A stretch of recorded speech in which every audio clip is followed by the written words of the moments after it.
Kata Nabi SAW di dalam hadis riwayat Bukhari, "Man dhamina li ma baina lihiyai wa ma baina fakhidai dhamintu lahul jannah." Siapa yang bisa menjamin untukku di antara kalian apa yang berada di antara dua rahangnya, dua pipinya, lisannya, dan apa yang berada di antara dua pahanya, kemaluannya, aku akan menjamin baginya surga. Ini bahaya sekali. Salah guna lisan dengan kemaluan, selesai semuanya. Bahkan kata Nabi SAW, zina dimulai dengan lisan seseorang dan dibenarkan oleh kemaluannya. Dua benda di tubuh kita ini berbahaya sekali. Jangan sampai salah gunakan, kontrol. Ini harus penting. Juga dalam hadis yang lain, kata Nabi SAW, apakah dalam hadis Bukhari Muslim, apakah kalian tahu perbuatan apa yang paling banyak membawa orang masuk ke dalam surga? Nabi SAW lempar kepada para sahabat, ingin mendengar apa yang mereka ketahui. Lalu mereka mengatakan Allah dan Rasulnya lebih tahu. Maka kata Nabi SAW, taqwallah wa husnul khuluq. Kalian patuh pada Allah, kerjakan yang diperintahkan, tinggalkan yang dilarang, dan kalian memiliki akhlak yang mulia. Baik sama orang, tata kerama. Lalu Nabi SAW balik mengatakan, apakah kalian tahu perbuatan apa yang paling banyak membawa orang masuk ke dalam api neraka? Maka sahabat pun mengatakan Allah dan Rasulnya lebih tahu.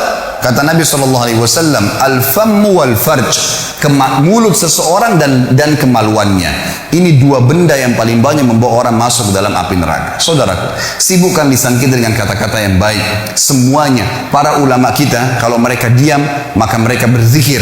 Kalau mereka berbicara, yang dikeluarkan semuanya kata-kata emas. Rabi' ibn Haytham rahimahullah, seorang ulama tabi'in yang masyhur dengan ketakwaannya. Beliau pernah didatangi oleh muridnya dua orang dan berkata kepadanya, wahai imam ini kiai, apa rahasianya sampai membuat anda bisa mengontrol lisan anda? Karena Rabi' bin Haytham diam terus. Kalau dia bicara yang penting. Artinya di sini bukan tidak boleh bercanda, bukan tidak boleh tertawa. Nabi SAW bercanda dan tertawa, tapi sesuatu yang jujur, tidak ada kedustaan, tidak ada sesuatu yang bisa menjatuhkan orang lain, menghinanya, sesuatu yang baik-baik saja. Maka kata beliau, wahai murid-muridku, apakah kalian masih ragu di pundak kanan dan kiri kalian ada malaikat yang selalu mengawasi kalian dari Tuhan kalian, yang mencatat yang baik dan yang buruk, dan demi Allah pasti akan dibacakan dan dihisapkan untuk kalian nanti di sana di akhirat. Maka perkataan Rabi' bin Haytham adalah sebuah hal yang luar biasa, menandakan keimanan seorang mukmin memang tergantung pada lisannya dan juga pada kemaluannya. Kata Nabi SAW dalam hadis yang lain pada saat ditanya, atau beliau mengatakan, maukah kalian saya tunjukkan amal lebih baik daripada kalian bersedekah kepada fakir miskin, lebih baik daripada kalian membantu orang lain, lebih baik daripada kalian ke medan perang sementara kalian menebas leher musuh kalian dan kalian ditebas lehernya, kalian membunuh atau kalian terbunuh? Maka para sahabat mengatakan, tentu ya Rasulullah. Kata Nabi, lisanmu selalu mengucapkan zikrullah, selalu bermanfaat. Apa yang diucapkan, tanya kabar orang baik dan seterusnya, maka tidak ada yang lain sesudah itu, teman-teman sekalian. Dan kata Nabi SAW juga dalam hadis Bukhari Muslim, man kana yu'minu billahi wal yawmil akhir falyakul khairan aw liyasmut. Siapa yang mengaku beriman pada Allah hari akhir, tinggal nunggu sebentar jemaah sekalian. Tunggu aja ajal datang. Saya tidak dapat jaminan dari siapapun di sini.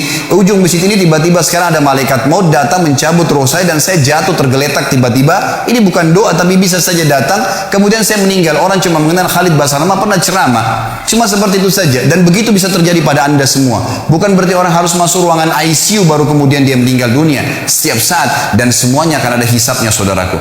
Maka kata Nabi SAW, siapa yang mengaku beriman pada Allah dan hari akhir, maka dia hanya mengucapkan yang baik saja, yang Allah ridhahi, yang baik, gitu kan?